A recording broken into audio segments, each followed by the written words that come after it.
সুপ্রদর্শক, বিভিন্ন সময় বিভিন্ন ঘটনাগুলো যখন আমরা তুলে ধরার চেষ্টা করে থাকি, আর সেই ঘটনা আর কিছু কিছু ঘটনার কিন্তু এমন ব্যতিক্রম কিছু ঘটনা যেটা আসলে কিন্তু আমাদের বলতে অনেক সময় কষ্ট হয়। কারণ সমাজে ছোটোখাটো বিষয় নিয়ে যখন খুনের মতো ঘটনা ঘটে যায়, তখন কিন্তু আসলে প্রশ্ন জাগে যে আসলে সমাজের অবক্ষয় কতটুকু ভাবে ভেঙে পড়ছে। ঠিক আমি যেখানে দাঁড়িয়ে আছি, এটি হলো টাঙ্গাইল পৌরসভার 10 নম্বর ওয়ার্ড, যেটাকে কাজীপুর বাসরাকান্দি বলে পরিচিত।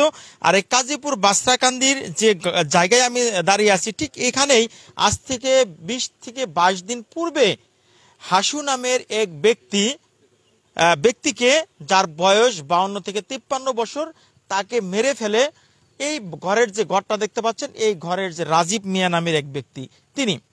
প্রশ্ন হলো, রাজীব কেন হাসুকে মারতে গেলেন? হাসু কিন্তু এখানে বসবাস করে প্রায় 20 থেকে 25 বছর ধরে। কারণ হাসুর গ্রামের বাড়ি বাসাইলের যে হাসোরা গ্রাম, সেখানে। আর হাসুর শ্বশুর বাড়ি হলো ঠিক ওই পাশে। হাসুর শ্বশুরের নাম হলো আপনার নিকা ব্যাপারী। শ্বশুর বাড়ির সুবাদে প্রায় এখানে বসবাস করে 20 থেকে 25 বছর ধরে।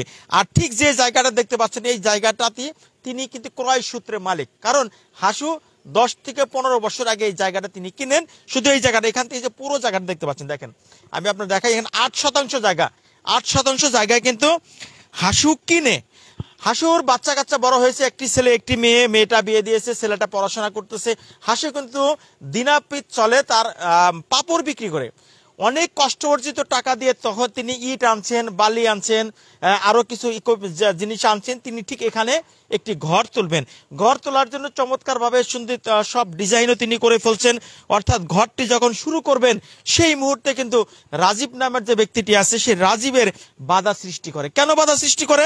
প্রশ্ন হলো, আমি যতটুকু শুনছি, আমি তথ্য উদ্ঘাটন করার জন্য যখন আমি এলাকায় আসছি, এলাকার লোকজনের কাছ থেকে যখন আমি শুনছি, শোনার পরে এতটুকু জানতে পারলাম যে এই যে রাজীবের ঘরটা আর হাসুর ঘরটা, এখন হাসু দক্ষিণ দিকে মুখ করে ঘর উঠাবেন, সেই ক্ষেত্রে কিন্তু রাজীবের ঘরটা পিছনে পড়ে যায়।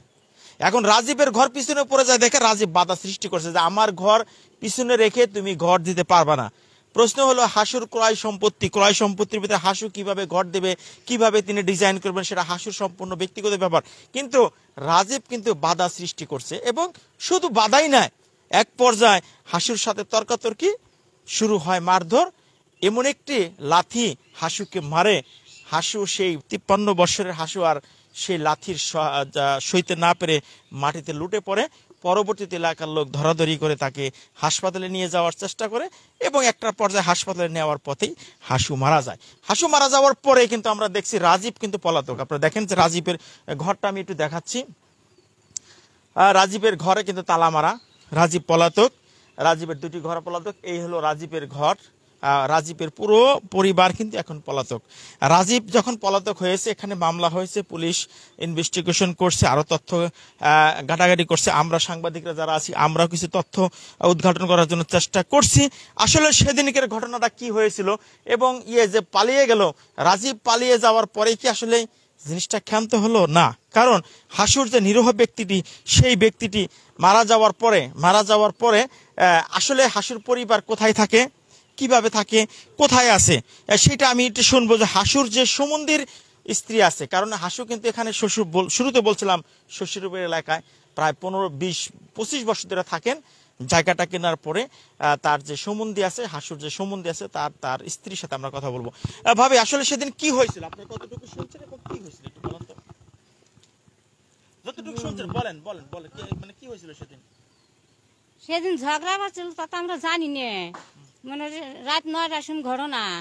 আমরা জানি যে লাথি মারার পরে আমরা জানছি রাজীব লাথি মারার পরে তারে হাসপাতালে নেওয়া হয়েছে। হাসপাতালে নেওয়ার সাথে সাথে বেচারা মারা গেছে। এই যে রাজীব যে লাথিটা মারলো, রাজীব কি একাই ছিল ওর সাথে, নাকি আরো কেউ ছিল? আরো 2 জন ছিল। রাজীবের ভাই ছিল আর রাজীবের চাচতো ভাই ছিল। সেই সজীব আর যে সর, এই 2 জন ছিল। তাকে সামনে লাথিটা মারা হয়েছে। মারার পরে হে পয়রা যা বলছে যে হের স্ত্রী রত্না আমার হাসপাতালে নাও, কিন্তু তারপরে হেরা বলছে যে অভিনয় করতেছে। মানে লাথি যে মারছে, লাথি মারার পরে তারা বিশ্বাস করতেছে না, কারণ লাথি খাওয়ার পরে তো স্বাভাবিকভাবে হাসু অসুস্থ হয়ে পড়ছে এবং তাকে হাসপাতালে নেওয়ার জন্য তিনি বলছেন, কিন্তু তারা বলছে হাসু অভিনয় করতেছে। অভিনয় করতেছে। তারপরে ব্যাকে ধরে ইয়ে নিছে, এলো দোকান পাড়ে নিছে, দোকান পাড়ে নেওয়ার পরে হে পায়খানা পেশাব করে দিছে। তারপরে সবাই ধরাধরি করে হাসপাতালে নেওয়া হয়েছে। নেওয়ার পরে মারা গেছে। মারা যাওয়ার পরে আমরা যা পৌঁছাইছি। মারা যাওয়ার পরে রাজীবের সাথে যে আরো দুইজন ছিল, তারা কি হাসুকে দেখার জন্য হাসপাতালে গেছিল কি গেছিল না? গেছিল মারার পর, মরা গেছে, তারপরে গেছে। তারপরে যায় না তো সবকিছু হইলো, তারপর তার আমরা বলতেই পারব না, আমরা তো হাসপাতালের বাইরে। তারপরে খালি তারপরে যারা মারছে তারা কি বাড়িতে এসে আর কোনো কথা বলছে না? তার আর বাড়িতে আসেই নেই, হে হাসপাতালে আসাল। হাসপাতাল থেকে তারা পালাইছে? না, তারা পালায় না, তারা নগে আসাল। তারা যে ডাক্তারের কাছে সার্টিফিকেট নিল যে স্ট্রোক করে মারা গেছে, মিছা কথা কইছে ডাক্তারের কাছে। ডাক্তারে বলছে যে আমার ফুবাওয়া, পরে ডাক্তার তাই লেখছে। ডাক্তার কি লিখছে? স্ট্রোক করে মারা, স্ট্রোক করে বললো যে স্ট্রোক